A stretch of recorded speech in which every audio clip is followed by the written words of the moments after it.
Hey,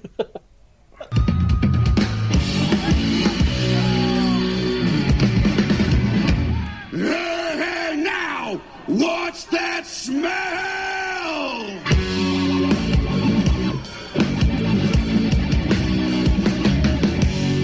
Just like cornbread done too well.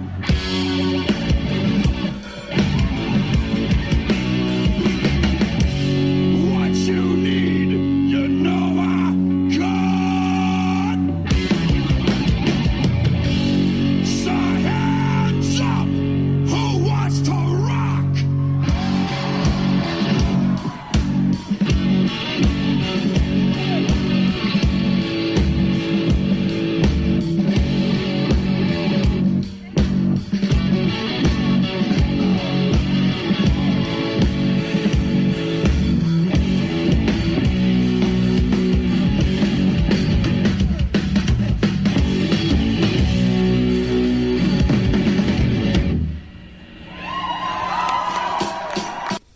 Good evening, Metal Faithful. It is I, your mandated reporter, and frankly, I'm mortified, Mr. Mark Radulich, and this is the Metal Hammer of Doom. On tonight's episode, we march on with Scott Pilgrim Week.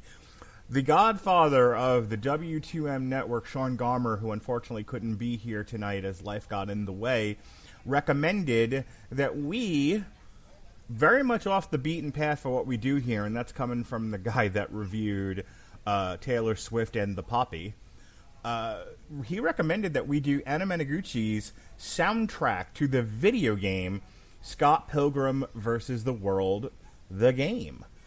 And here to help me review that tonight first has been my partner in crime for many, many years now, Mr. Essential, Jesse Starcher. How do you do, sir? Mark Radulich, we had the opportunity, but I'm sure that we passed on it just because of time constraints, to talk about Ailstorm's Curse of the Crystal Coconut deluxe version.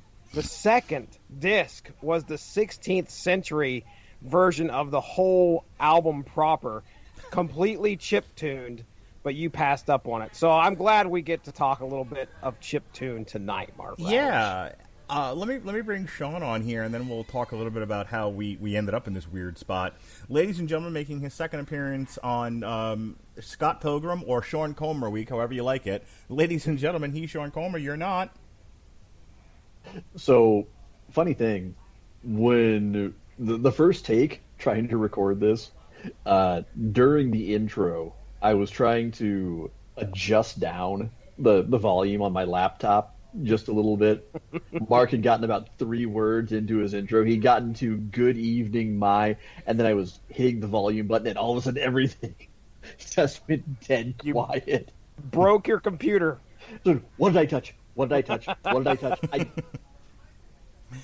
Robert Winfrey tried to make me go live once on election night, and it broke my computer for 2 days. Oh man. Technology, everybody. Mm-hmm. So, real quick, and I know that we don't have a tremendous amount of time here, but I do want to quick tell this story. So, the way that I select albums to review on the Metal Hammer of Doom, as your benevolent dictator, I go through the Wikipedia for a list of heavy metal albums out per year. And I kind of go to it every day, every other day, and check to see what's new on there. And plus, I'll get alerts from Metal Injection and Blabbermouth when new stuff is announced. But for the most part, I'm mostly going off the Wikipedia page. And, I'll look for stuff that I like, or in lieu of stuff that I'm aware of and like and have done before on the Metal Hammer of Doom, I'll also look for bands with really fun names. And one day, I was looking at the list of names, Jesse, and one of the names that jumped out at me was Genghis Tron. Yeah. And I'm like, what the hell's a Genghis Tron? So exactly I start looking it up. Sounds like. And I'm like, and almost immediately threw it on the schedule without even knowing what it was. But I was like, let me see what this is. And it was described as Nintendo Core. And I know you like the chiptune, Jesse. I do. So I looked to see what the fuck Nintendo Core was. And, was it like Math Core? Are we going to annoy those people again? Oh, geez. I had to know. Don't take us down that road. No, please. So I sent you the thing, in the middle of our group chat where we organized the podcast and everything. And I said, hey, Jesse, have you heard about this thing called Nintendo Core? And kind of like what I was talking about last night on Source Material Live, the podcast you used to, Jesse, Mr. Essential? Oh, yeah, I've heard of that. Yeah. I was like, hey, there's this whole subgenre of like chiptune metal called Nintendo Core, and there's these bands like Gengistron and Math the Band, which I had a good laugh at, and Horse the Band. And I got trampled by like half the people in the chat going, oh my god, Nintendo Core, and and was throwing all these ideas at me, and that led to the Scott Pilgrim thing, which then turned around and led back to Anamanaguchi, who is also a Nintendo Core band, and they did this, and this is how we landed here. So yeah, very much it's an instrumental album, very much out of my wheelhouse. You've listened to this all the way through, Jesse. Is this like your favorite album that we've talked about this year so far? I'll give it high marks for sure. I really enjoy what I heard here. There's a lot of good stuff. Now, I will tell you, this is the first time I've had a chance to sit down and listen to a full Anamanaguchi album. Mm-hmm. So, but yeah, man, I mean, this has all the boxes checked for me to put a smile on my face. Where does it compare to Ailstorm as done by dogs? Oh, it's up there. That's for sure. That is for sure. How about you, Sean? First, let me ask you a very direct, very simple question. Had you heard of Anamanaguchi before we decided to do this particular album? I had. I knew they had done the soundtrack for the game, which I love the games. That's why I was so enthusiastic about jumping on the show. But my first exposure to them was actually that one of my favorite nerdy YouTubers, Lisa Foyles, used their cover of Tugboat's Pen Pal as her intro for her series Top 5, when she was on The Escapist. Okay. Yeah. So and God, it's always a good day when I wake up with that stuck in my head. So, have you heard other Anamanaguchi albums besides this one? Not full albums. I've heard him a little bit here and there. One of my favorite Twitch streamers, Dodger, had at one point a rather lengthy chiptune playlist of tracks that she would play during the starting soon, break, and outro on her streams. And it was peppered with some Anamanaguchi. So, God, it's fun to say. Anamanaguchi! Sounds like that internet pet thing that used to be a thing. Remember those? What were those called? Tamagotchi. Yeah, Tamagotchis, yeah. Yep. But, no, I'm not extensively versed in them, but God knows, every time I hear music from this game, I think that I should be. How much of what you've heard compares to this? Is it similar? Is it always instrumental? Is it pretty much all kind of the same? This is pretty much par for the course. Okay. If you dig this, I can't imagine there's much by Anamanaguchi that's going to leave you cold. Okay. Well, I'm excited. The soundtrack for Ubisoft's Scott Pilgrim vs. the World of Game was written and composed and performed by Anamanaguchi, as we've said. The digital soundtrack was released on ABCO Records on August 24th, 2010. In their review of Scott Pilgrim vs. the World, the game, IGN called Anamanaguchi soundtrack possibly the best soundtrack on PS3. All music reviewer Heather Fairs, giving it 4 out of 5 stars, said that Anamanaguchi serve up hyperkinetic tracks that sound like they've been hiding on an NES cartridge for a quarter century. And was impressed that the film production chose to provide such a distinct aesthetic for the game's music. The album debuted at number 3 on Billboard's Heatseeker albums charts in September 11th, 2010. You know, you never feel more alone than when you realize that there's an IP out there that you just have no interest in or doesn't really sing to you, and you find out you're the only one. Yeah, that happened to you. This has been an enlightening week, let me tell you. Yeah. All right, so with that said, let's go ahead and listen to the first 4 tracks on here. We've got Nothing Better to Do. We've got Scott Pilgrim Anthem, Another Winter, Skate or Live, and Sushi Box.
All right, that was. Oh, you know what? hang on. Whoops! Whoop! Whoop! Whoop! Whoop! Whoop! Whoop. Whoop!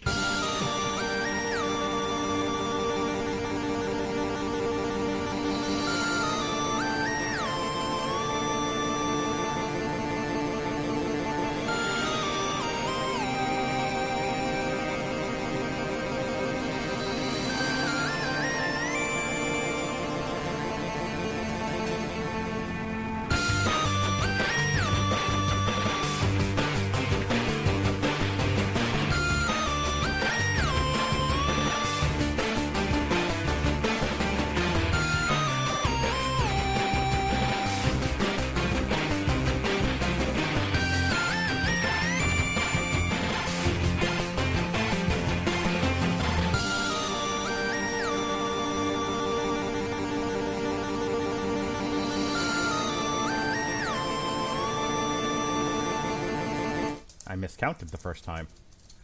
All right. So that was Scott Pilgrim Anthem, Another Winter, Skater Live, and Sushi Box. Sean, I'll let you go first. What do you think of those first four block of songs? You know, this illustrates one of the most important things about good chiptune and about good video game music in general, is the fact that you can't let it become repetitive quickly. Mm-hmm. Yeah, I agree. I would agree with that. I'll tell you, the thing that jumped out at me, and it was especially true for Another Winter, was... I'm sorry, what would you say, Sean? Well, I would say, the whole thing is, the reason you can't let it become repetitive is because it has to... That music is going to be the duration of whatever time someone is going to spend on a level or in an... So... the longer they're in there, the more often they're going to have to hear that song. So it had better not be something that's unimaginative, monotonous, wanting for energy. It has to be something that, as much as possible, is going to both feel feel thoroughly energetic, and it's going to suit the mood for as long as they have to hear it. But at the same time, it also has to kind of sort of be paced about how long you expect someone to actually be playing in that level.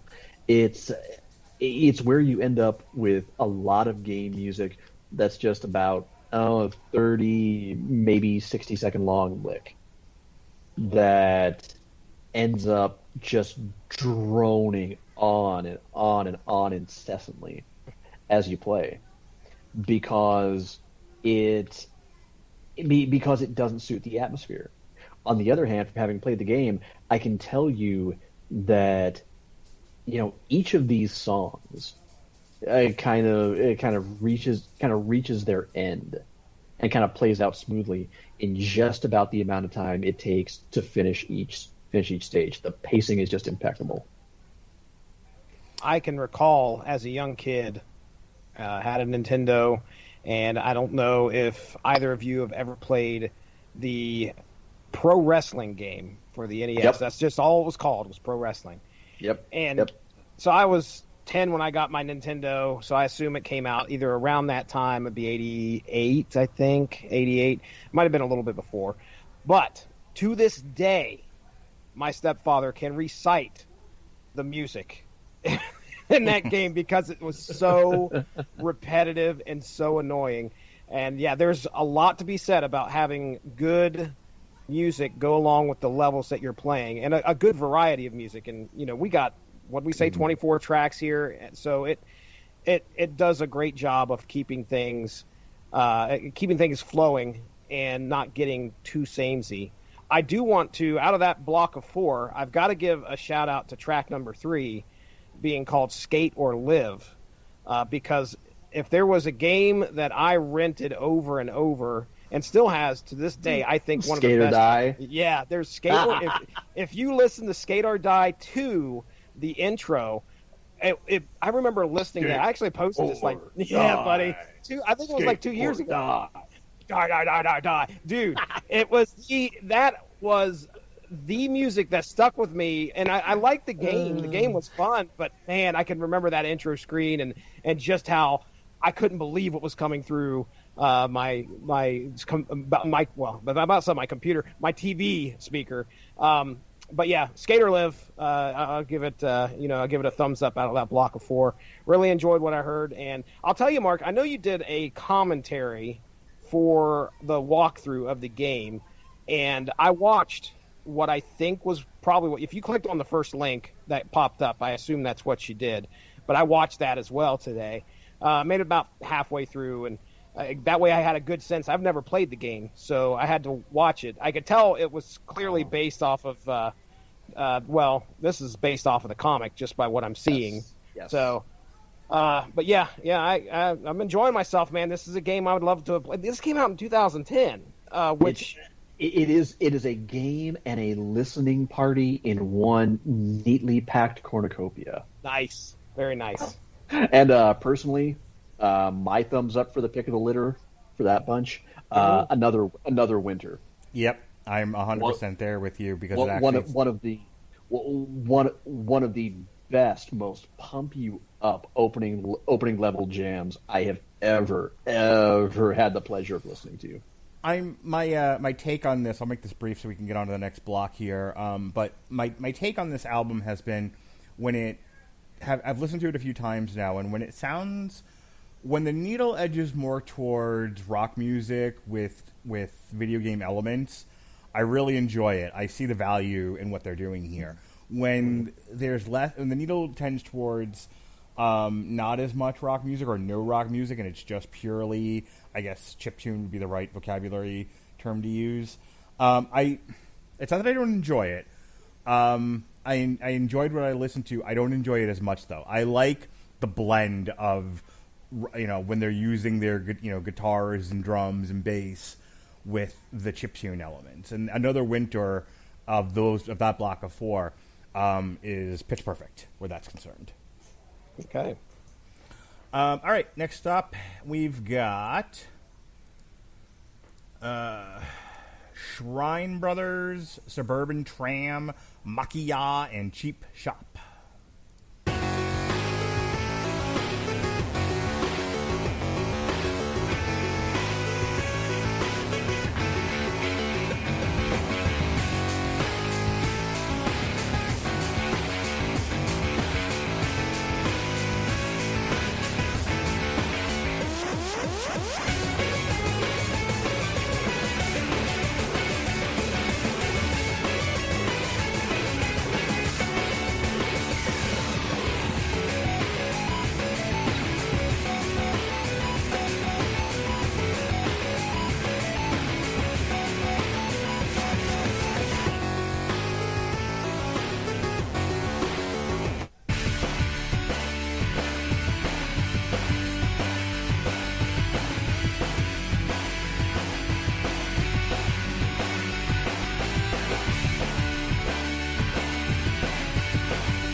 Real quick, and then I'll let you guys have at it. Shrine Brothers and Suburban Tram are my jams, man. Those two are really good. I know I just said like, oh, when they tend to lean away from the more traditional rock elements, I don't like it as much. But those two were really, really fun. Makiya nearly gave me a headache, but the more I listened to it, the more into it I got. And that Cheap Shop one, that's like right out of like Sonic the Hedgehog. Go ahead, Sean. So, no album is perfect. That third track, and I felt this way when I played the game too. That is a fucking assault on my ears. Oh, good. I'm not the only one. And that is proof of what bad chiptune sounds like. It's atonal, it's droning, it's shrill, it has no melody, there's nothing engaging about it. It is the Lars Ulrich Saint Anger drum solo of chiptune. As much as it wounds my soul to say that about Anamanaguchi. But by the same token... Hang on, have you ever heard us review Phil Anselmo and the Illegals? Because if you haven't, you need to know that Rob Cooper once described Phil Anselmo and the Illegals as taking a pile of pots and pans, throwing them in a garbage can, and rolling it down a hill. I know that description because that's not unlike how I would describe Lars drumming on Saint Anger. It's like listening to a crazed homeless man bang on a trash can with a screwdriver, and I am a former homeless man. I know that of which I speak. Anyway, what I like so much about the last tune in particular is that the nice thing about those unique rest area or save room tunes is they have to have a little bit of an ambiance of something that puts you at ease for just a moment. It's a second to catch your breath, to just kind of come up for air from all the action, from all the tumult. For a great example of this, Resident Evil. Resident Evil, and honorable mention to that, The Evil Within. Both of them, outstanding. Just something tranquil that just lets you know, okay, no, nothing can hurt you here. just take a moment, set yourself, gird thy loins. Okay, back to the streets of Toronto. And I love that. I love that tune. Love it. Yeah, it's definitely representative. Title of the track's Cheap Shop, and I remember watching the playthrough today, and specifically, you could tell that was going to be kind of the at ease tune that you were. See, I listened to the soundtrack before I watched the playthrough, and so track 7, which is the third track you guys are talking about, which is definitely the Asian influenced track. I knew what that level would look like. That thing is covered in ramen and Godzilla. And chopsticks are going to be flying. I don't know. Oh, my God. Underwear in a vending machine. It's all the Japanese. Are we sure that wasn't the Yoko Ono influenced track? May have been. But yeah, of the 4, I would say Shrine Brothers is my favorite. It's kind of it's like of what we've heard so far. It's like the darker, more grittier tune. For some reason, that brings me. It kind of like, okay, get ready, because that is your playtime's over. Shit's about to get real vibes. Yeah, exactly. So, yeah, that's. I'd say that's definitely my favorite. All right, let's go to our next block of 4. Keep things moving along swift at a pace. We got Rock Club, Vegetable Rock, Bollywood, and Rocks 300.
before anything is said or done and we move this on, let me say two things. One, that Bollywood song is the soundtrack to someone violently dancing with a cat. Are you talking about the third track? Yeah, the third track. The second thing that needs to be said is that for you listeners of the Metal Hammer of Doom podcast on the Radulich Broadcasting Network and W2M, Grammarly is offering a free download of the Grammarly software. Grammarly's AI-powered products help people communicate more effectively. Grammarly helps you write mistake-free on Gmail, Facebook, Twitter, LinkedIn, and nearly anywhere else you write on the web. Grammarly corrects hundreds of grammar, punctuation, and spelling mistakes, while also catching contextual errors, improving your vocabulary, and suggesting style improvements. To download Grammarly today, go to getgrammarly.com/W2M Network. Again, that's getgrammarly.com/W2M Network to download Grammarly for free. And then you can dance violently with a cat. Meow! Meow! He's a cat. Meow! That was the the toilet. That was the sound of somebody violently beating a cat against a wall. Oh my god. Rhythmically and tonally, it was just all over the fucking place. Daintily beating a cat. just meow. It was like somebody beating a cat's skull against a fucking Casio. Be keyboard cat meow. Be keyboard cat meow. I don't think he wants to do it. Oh, he'll do it. You'll do as I say, Mittens. That's all I have to say about that. Go ahead, Sean.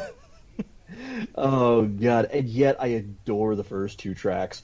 They have this... Anybody who is fairly familiar with especially the first few seasons of the Mighty Morphin Power Rangers will probably know the name Mark Wasserman. All that fight music that when you were a kid just turned you into a rambunctious fucking 9-year-old geyser of concentrated adrenaline. That was Mark Wasserman. And that is what those two tracks reminded me of, especially the second one. The second one, good God, that makes me want to put on some Rocket from the Crypt later. It has just that slightly, just that nice kind of, just enough thrashing in the drums, and it's got that intensity about like that. That is a boss tune right there. I'm fairly certain that, and I could be recalling it incorrectly, but that's the boss music. It's Vegetable Rock, which I think is the boss music for when he fights the vegetarian. Vegan. Yeah. Okay, so Todd, the vegan bassist. And you know what? That's perfect. Now that I think about that, because oh my God, that just occurred to me. It just so immaculately evokes the bass fight, both from the graphic novels and in the movie. Oh yeah. Oh, that just might be the Giles theme of the soundtrack. That one amped up tune. Yeah, that just kind of fits everything. Yeah, I could tell, again, listening to the soundtrack before I watched the playthrough, it was clear to me that this was going to be something was needed to be done, whether it meant to be escape the level with your own ass or beat somebody before they beat you. And of course, that's exactly what that boss fight is. I mean, this is I mean, I don't know if you mentioned it, Mark, or not, but this game is a what do they call them? It's a beat 'em up, pretty much. You're walking through the streets, you're beating up people until you get to the big boss. You beat that boss. So like Streets of Rage, Final Fight, Double Dragon. Double Dragon, yeah. I just bought this actually from my son for his Switch. He loves it. He's enjoying it. Is it 2-player? Probably. I was going to say you need to jump in on that and play some with him. For sure. But yeah, as for me, I mean, yeah, I like Vegetable Rock just because of the intensity and the climb. You can tell like by the key changes, it just makes your heart beat faster. You gotta do something. What do I gotta do? Let's beat this guy up. All right. Bollywood did not bother me as much as it bothered you guys. So, but I understand. And Rocks 300 felt like I won something. Yeah. I don't know. I don't know if it was a victory screen or what exactly that appears on. I can't remember, but this was about where I made it before I had to turn off and proceed to leave my computer for a little bit. But yeah, so there you go. That's what I'm thinking. All right, moving right along, Footloose and Fancy Free. We move on to our next block of 4. We've got Gideon Wrath Parts 1 and 2, Giant Contraband Robot, and The Dark One.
All right, Sean, hit me with those opinions one time.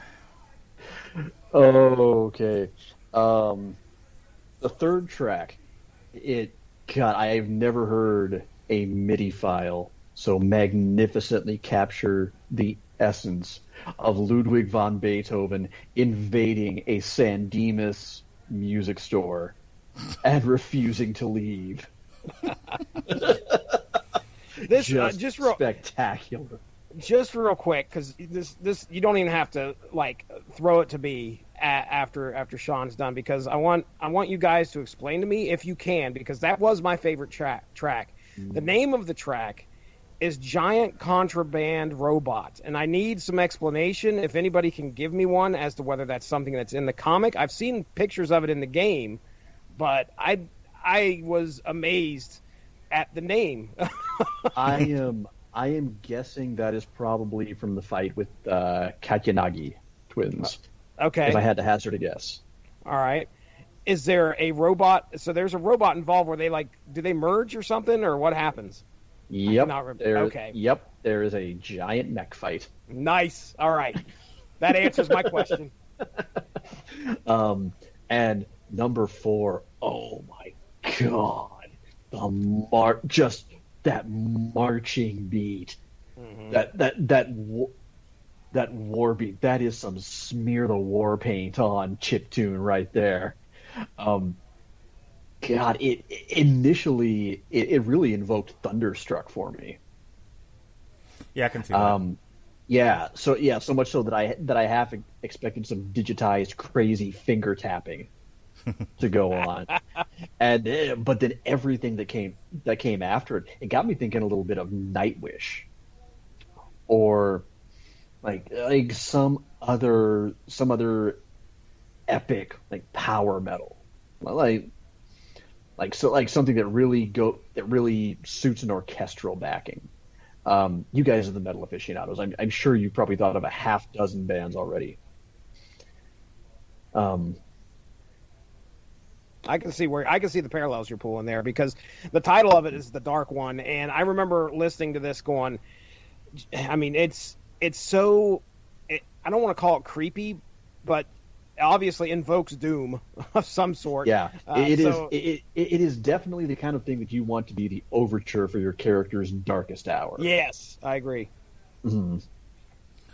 All right, let's ease on down the road to the next 4 tracks before we lose Sean for the evening. This is Leave the Past Behind, Come On Down, Party Stronger, and Twin Dragons.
that last one there, Twin Dragons, makes me want to put on my dancing shoes and boot scoot around the room. It is quite the boot scooter. Yeah, man, that's fun. That's one you can play in the club. All right, Sean, what'd you think of those last four?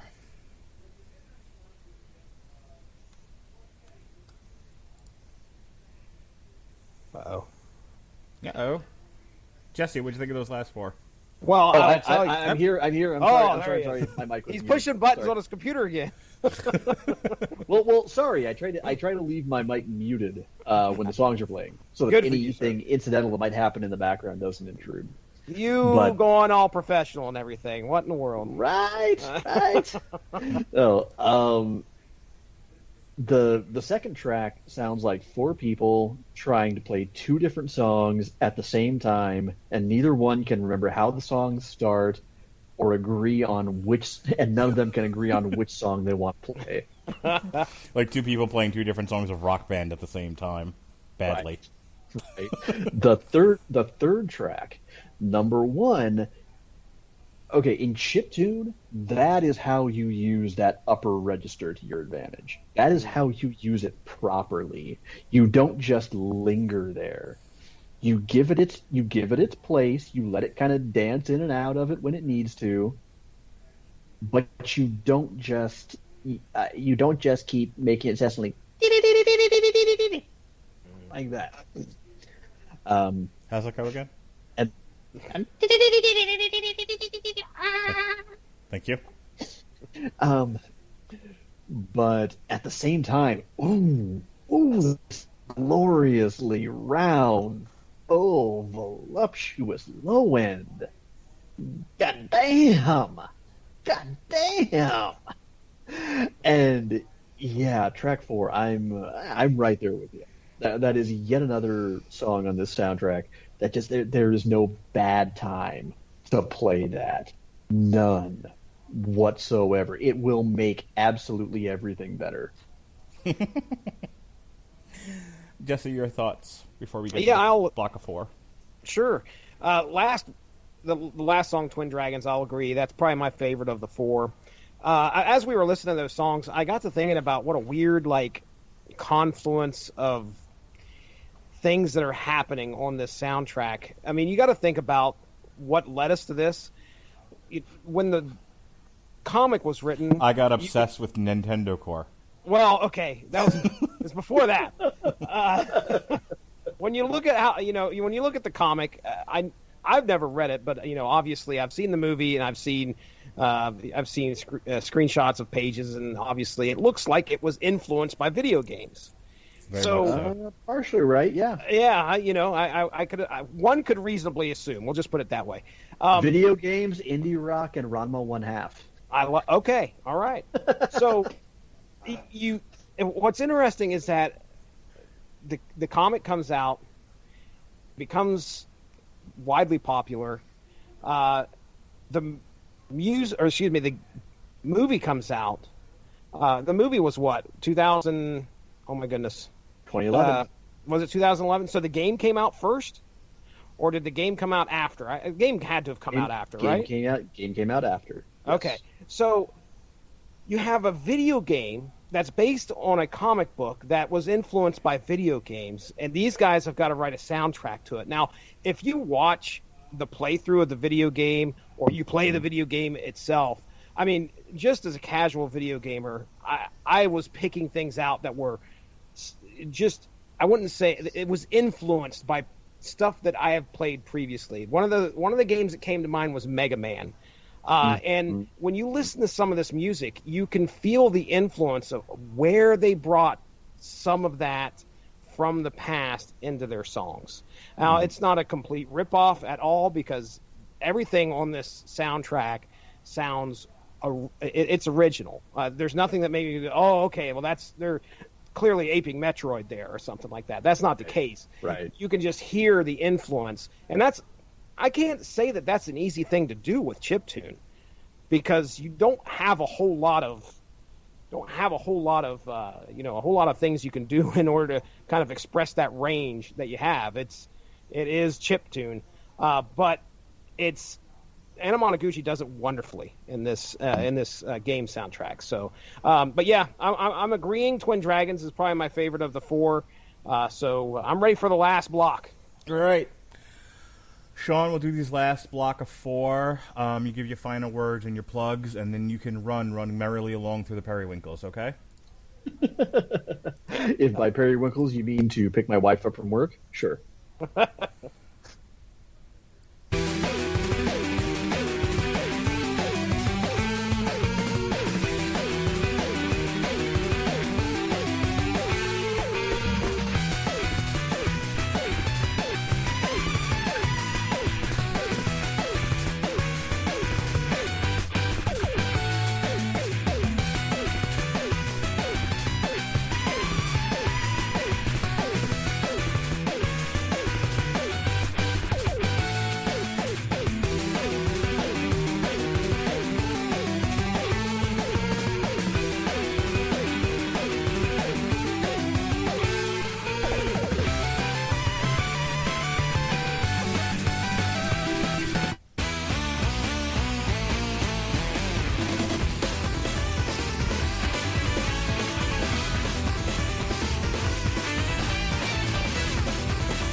All right, your final thoughts, sir.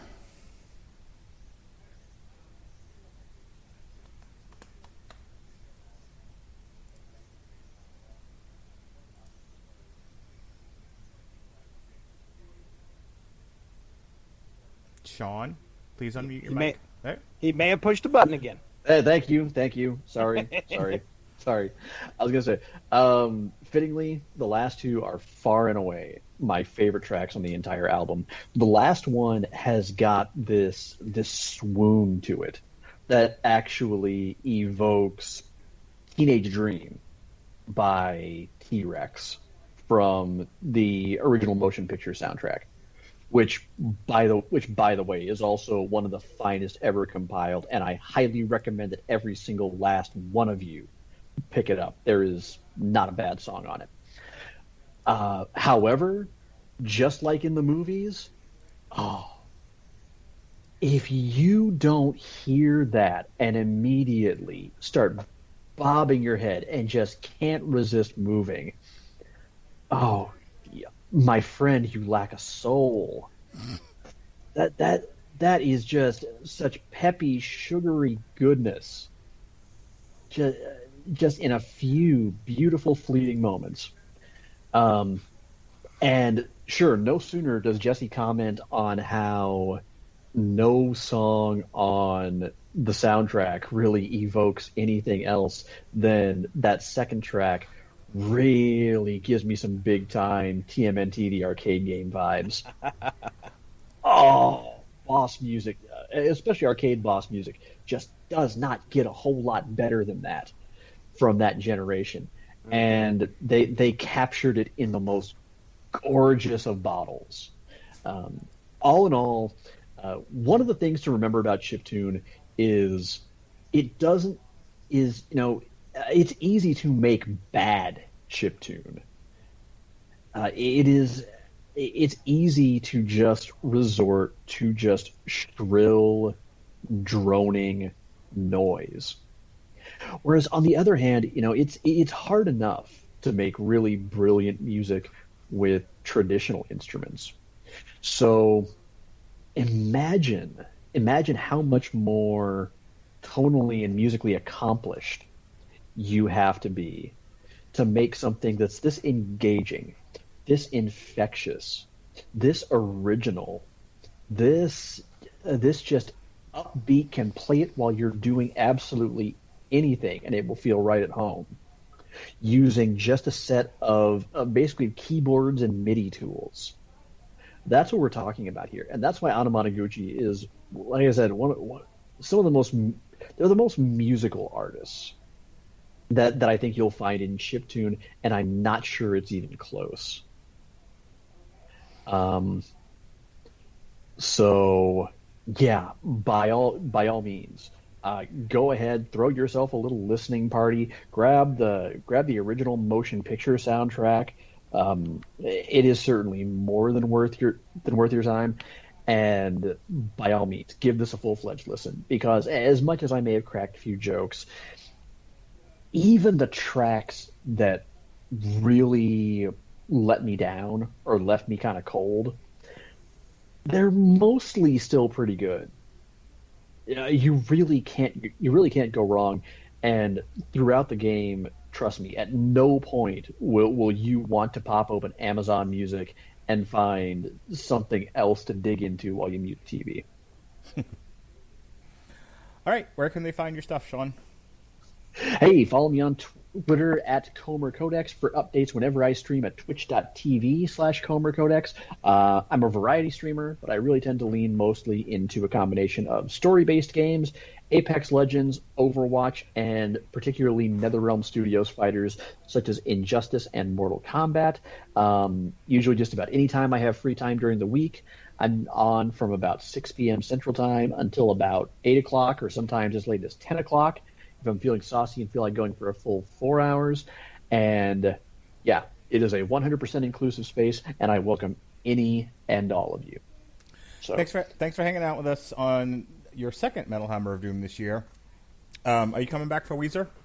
Van Weezer? I was going to ask if you all were doing Van Weezer. Hell yes, I am coming back for it if the door is open. Great.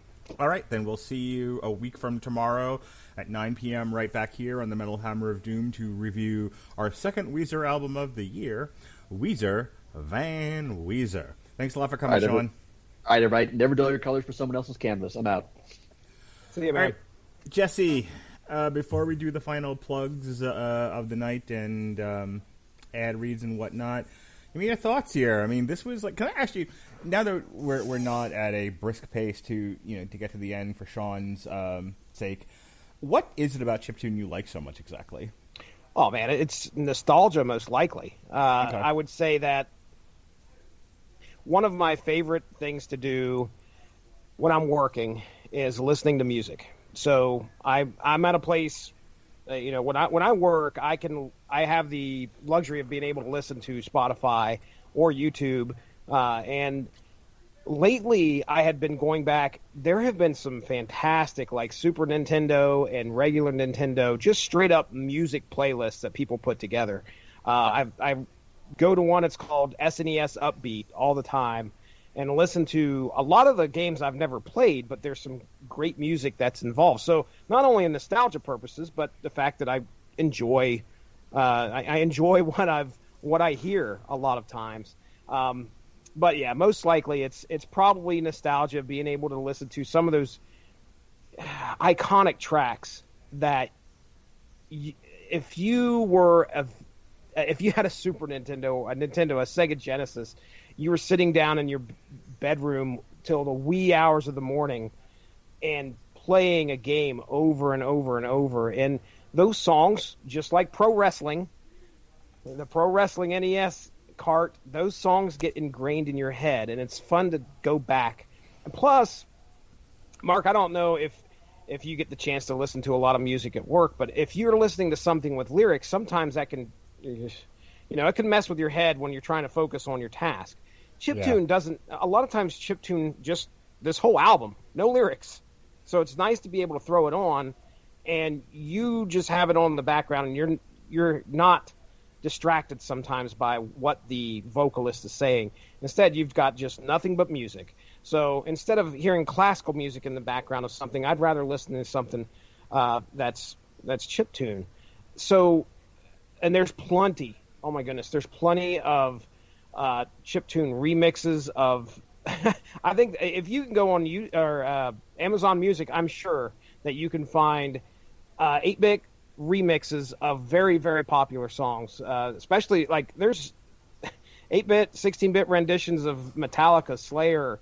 We know of Ailstorm. I mean, you can find these things. They're out there, and you don't have to worry about other than just be sitting there and going, wait a second, I recognize that, and then go back on to whatever duty you're doing for the day, and just have that chiptune playing in the background. So I'm a big fan of this type of music.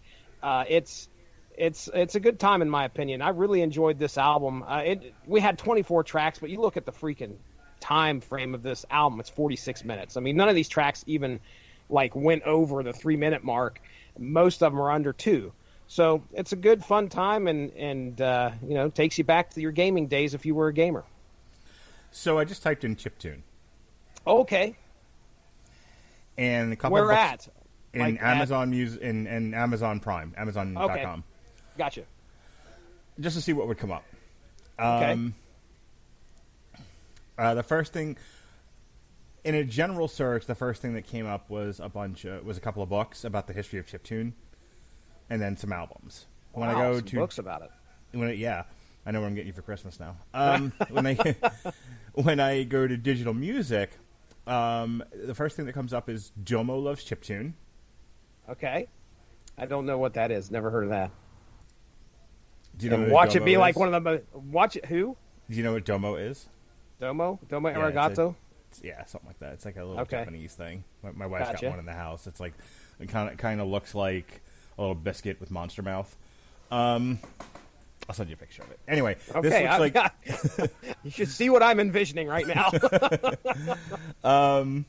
this is a compilation of different Nintendo Core, I guess, bands or chiptune bands.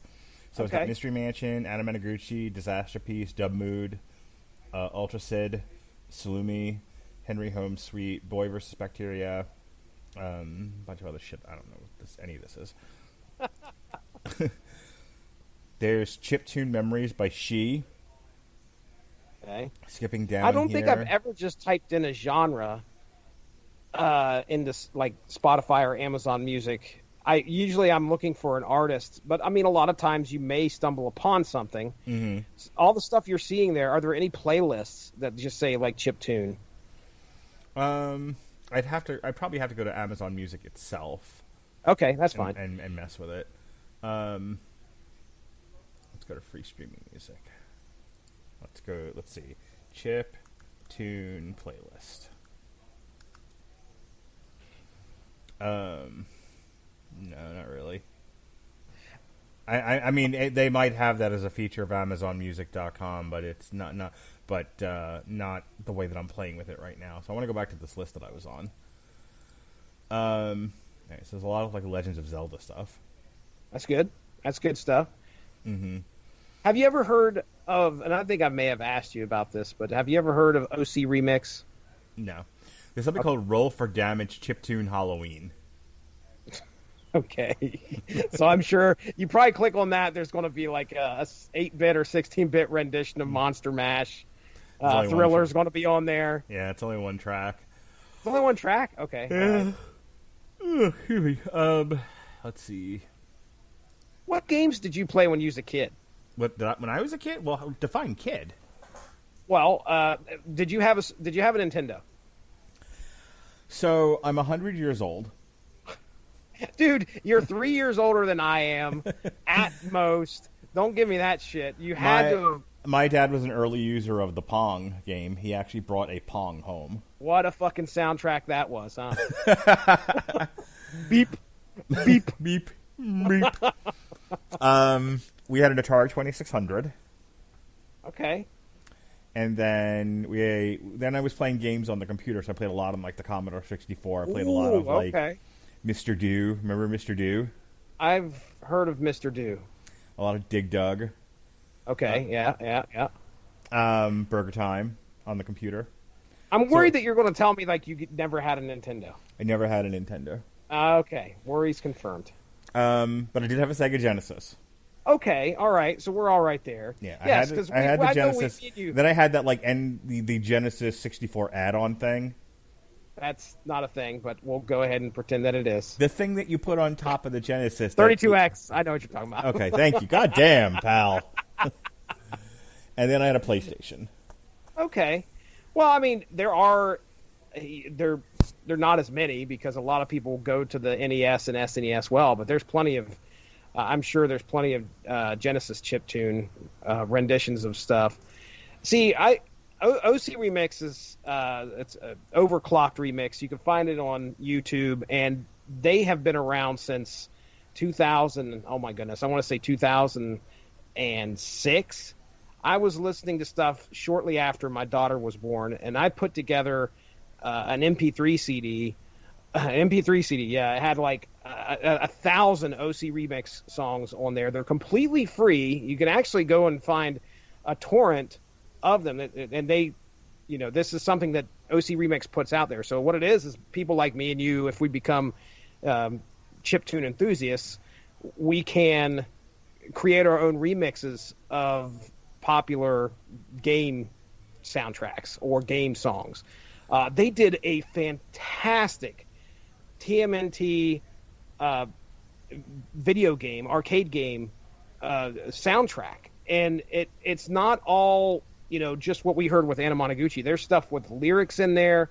There's remixes of the level music that occurs in the game. And I'll tell you that I will listen to that probably 3 or 4 times a year.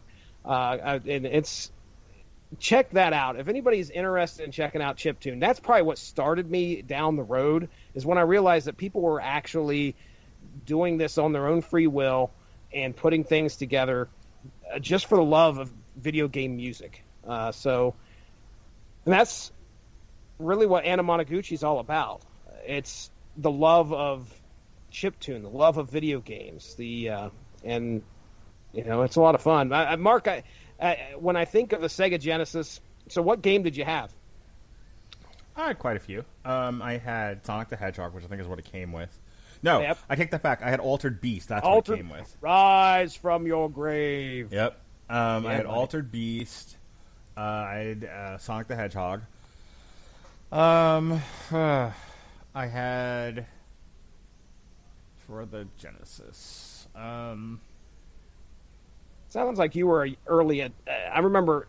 Yeah, I got that thing when it first came out. I was going to say Altered Beast came with it, and then Sonic was packaged with it, and that's when I bought my first Genesis. Mm-hmm. So, yeah, you probably adopted it pretty early. Oh, you know what? I had Joe Montana Football. Oh yes, dude. I will actually watch YouTube, basically YouTube videos of a game on there just to kind of kill the time, and it's just takes you back. It's good stuff. So I'm looking at a Wikipedia now of Sega Genesis games, trying to see which ones I might have had. Did you have Moonwalker? Did I have what? Who? Moonwalker, the Michael Jackson game. I know I played it, but I don't think I had it. I could run down what I had. I think off the top of my head, I was a role playing game guy, so I like to play like Shining Force 2. Fucking Toe Jam and Earl. Oh, dude, I love Toe Jam and Earl. That was like probably my favorite game back then. go back and listen to the soundtrack to the first game. I have legitimately listened to it probably 20 times in the past couple months. The soundtrack to that first game is so much fun. It's only like 20 minutes long, but you want to talk, you remember how fun that game was. Mm-hmm. And that's exactly what, it's so funky too, Dude, man. Toe Jam and Earl was the shit, dude. Oh yeah, Toe Jam, Big Earl. I remember that. Columns, that was another one that I had. Okay, that's like a Tetris kind of deal, puzzle game. Yep. Pretty popular game. Yeah. Yeah, I mean, gosh, it was so long ago. I feel like I would remember more of the PlayStation ones that I had than Sega Genesis, but I definitely had a Duke Nukem. Okay, all right. I might have had Echo the Dolphin. Oh, jeez, I hated that game. Gosh, I hated that game. And that was like so. I had a friend who had a Genesis, and we would swap games. You know, he'd let me borrow his. That's the guy. That's the guy that let me borrow. Yeah, I'm thinking I borrowed a lot of games from the video store. Then Gauntlet 4. Oh yes, I love Gauntlet. I was a big fan of Gauntlet. That's a good game. That's fun. I may have had Ghostbusters. Ooh, for the Genesis. I know the Nintendo game sucked. I definitely had Golden Axe. Ah, yeah. Oh, dude, that's a good one. That is a good one. That was a decently... I mean, for what I remember as a kid, I remember being impressed with... Because you went and played that game at the arcade. And for them to port it over to a Sega Genesis game, I was happy with what I got. And I remember playing that game a lot. So when my father wasn't beating me or calling me stupid, we used to play video games together. This got dark awful quick. So we had Herzog's Way. Okay, I've heard of that. That's spelled like Herzog and then Zwei. Yeah, we spent a lot of time on that because my dad and I like to play war games together. Okay, all right. Mortal Kombat? Did you ever buy Mortal Kombat? Or play it, I should say. Oh, shit. Remember? I couldn't remember if this was for Genesis. I totally had the James Pond series. James Pond. Oh, I spent hours playing that. That's good stuff.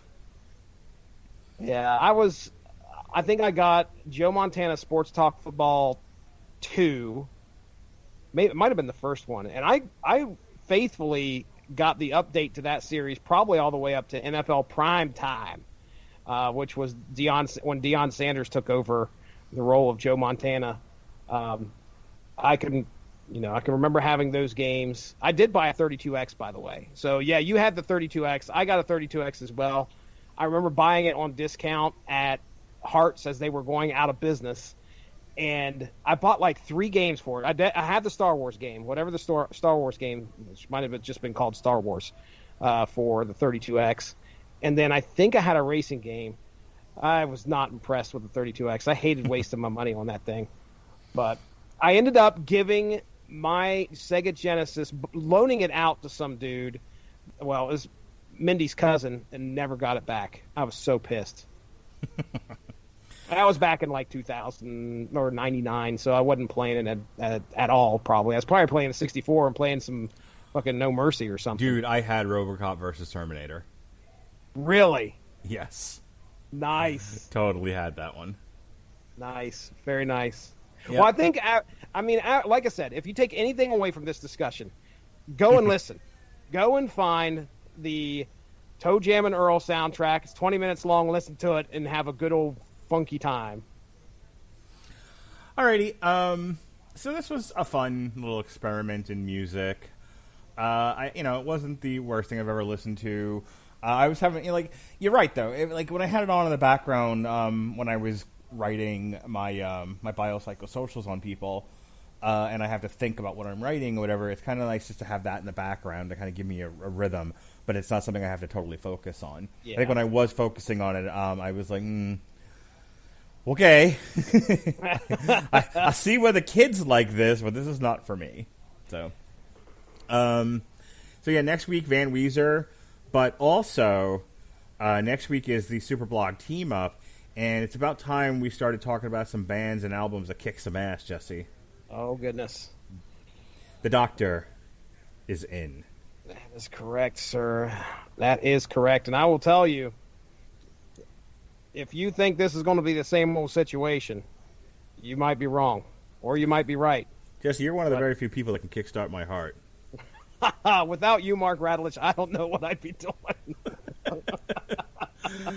Oh, that's right. The seminal platinum-selling Motley Crue album, probably the height of their career. Definitely the height of their career. Motley Crue's Dr. Feelgood.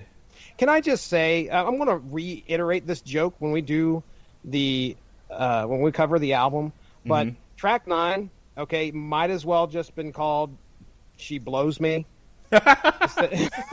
She Goes Down, you mean? Over and over and over and over it is said in that song. She goes down. She goes down, down, what down. Could they possibly all night. Oh, she goes down. I cannot wait to talk about this album. It'll be this is the first time that I've listened to this album as a whole. I know all the hits, but I do not know the B tracks, I guess you would say, the stuff that wasn't played on the radio. I've listened to it here recently, but I can't wait to talk about it.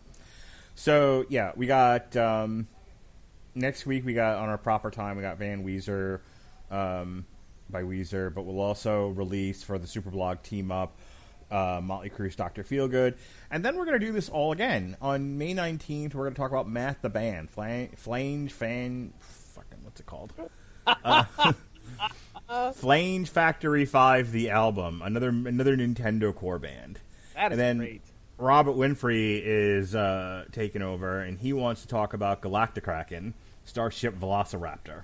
Oh, please. Because that's what my life has become. That is great. And then on my birthday, you and me are going to get fucked up. Hi. Fucked up for 45. We're going to talk Weedsconsin by Bongzilla. Goodness. Like I said, just pass me the papers. All right. Anything else about this? If not, I just want to remind people, we just had a whole conversation about chiptune and everything, and we went on to Amazon Music, and, there was Anamanaguchi, pretty much their entire catalog you can find. Any other mathcore bands that you like, Math the Band was on there. So go ahead and click our link at getamazonmusic.com/W2M Network. That's getamazonmusic.com/W2M Network. And you can check out all the bands that we're reviewing this month. Motley Crue, Anamanaguchi, Math the Band, Weezer. What a collection. Bongzilla. That's all there for you to enjoy. And you get a free 30 days to check all that out. And check out the service, see if it'll work for you. So amazonmusic.com/W2M Network. getamazonmusic.com/W2M Network. Alrighty, Jesse. Anything else? Oh, if we're getting into plugs, I'll plug some stuff. But as for this album, I really enjoyed it. Love talking chiptune. Just kind of keep an eye out, because tomorrow drops the latest Unspoken Issues podcast, where Chris Armstrong and myself got together and we discussed Nightwing number 6, and the purpose behind that was Chris Armstrong said he was picking a book that had both Robin and Nightwing in it, and it was going up against an issue of Robin, and Nightwing number 6 came out. But anyway, check that out if you're a 90s comics enthusiast. We talked about really the most interesting part of that book was both of those boys talking about their relationship with Batman and the fact that they were their sidekicks at one point. So it was a fun issue to talk about, and I'm really impressed with the way I got my Amazon ad kind of skewered in there. So make sure to keep an ear out for that, about the 5-minute mark. So if you get a chance, go over to the Unspoken Issues podcast Facebook page. We're throwing polls up there. We just threw one up for some Milestone comics. If you like Milestone comics, you can check that out as well. But feel free to interact with us by voting on what we should cover over there. And Dean Compton and I, we're rescheduled again for this coming Thursday. So we're supposed to knock out WCW number 1, and we're also knocking out X-Men number 11. But the thing is that may get delayed again because my man Dean's getting his second COVID vaccine, and he will be possibly feeling under the weather. He'll be, he may not be feeling so well. So it may get delayed just a little bit more, but don't worry, ladies and gentlemen, we'll get that content out to you. And at some point, I swear, I will be returning to the Source Material Comics podcast. Don't you believe it? At some point, it's got to happen. It's got to happen. I'm hoping that'll be, I'm hoping soon, man. I'm tired of working so much. Really, really am. It's wearing me out. But other than that, cannot wait for you to take this fucking show back. So I've heard. So I have heard. I don't know if I've mentioned it at all to you, but egad. Once or twice. Tomorrow, we're actually going to have another re-airing of one of our archive shows, Metal Hammer of Doom. We're celebrating Cinco de Mayo by re-airing our Brujeria, Viva Presidente Trump, and Atzo Pasla review. Jesse and I, instead of doing a live Metal Hammer of Doom since we did it tonight, we'll be reviewing Pennyworth Season 2, and Alexis and I will be reviewing Looney Tunes Season 1D, which just dropped on HBO Max. So that's all coming your way tomorrow, Cinco de Mayo. Today was May the 4th. May the 4th be with you, Jesse. Oh, and thank you. You too, sir. And Revenge of the 5th happens tomorrow, right? Sure. Okay. So to celebrate the dropping of The Bad Batch from Disney Plus and just all things Star Wars, it was Star Wars Day. We released the only other Star Wars movie review that never made it up onto this W2M feed was our review of Rogue One, which I listened back to it today, and like the first half hour is me and Robert pitching a Boba Fett movie. Nice. And lo and behold, this December we get the Book of Boba Fett. So see, they listen. They just changed it. Yeah, that unpaid intern tuned right in. Always taking my ideas. Yep. You can check out me and Sean talking Scott Pilgrim, the color collection, which is Scott Pilgrim's Precious Little Life and Scott Pilgrim versus the World, which is the first 2 out of 6 books.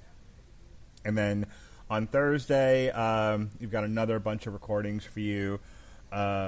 Myself and Bailey will be reviewing AEW Blood and Guts.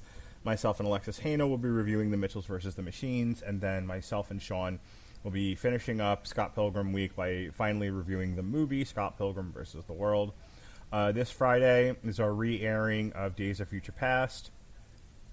Saturday is our re-airing of Long Road to Ruin, the Twilight Saga. And just so I can be a completist and make sure all the things are on the W2M feed, if you've been following us there, you might have gone and heard our reviews of Jessica Jones Season 2 and Jessica Jones Season 3 before that got canceled on Netflix. And I was like, okay, well, people on this feed never got to hear our review of the first season, so that's going up on Mother's Day. Celebrate Mother's Day with Jessica Jones. It's not a good it's not a good correlation there. I remember that season. It wasn't good. Sure, yeah, it all works. All right, man. That's it. I'm done. I got another episode of Pennyworth to watch before we review it. So, for Jesse Starcher, for Sean Comer, I'm Mark Radulich. Be well, be safe, and behave.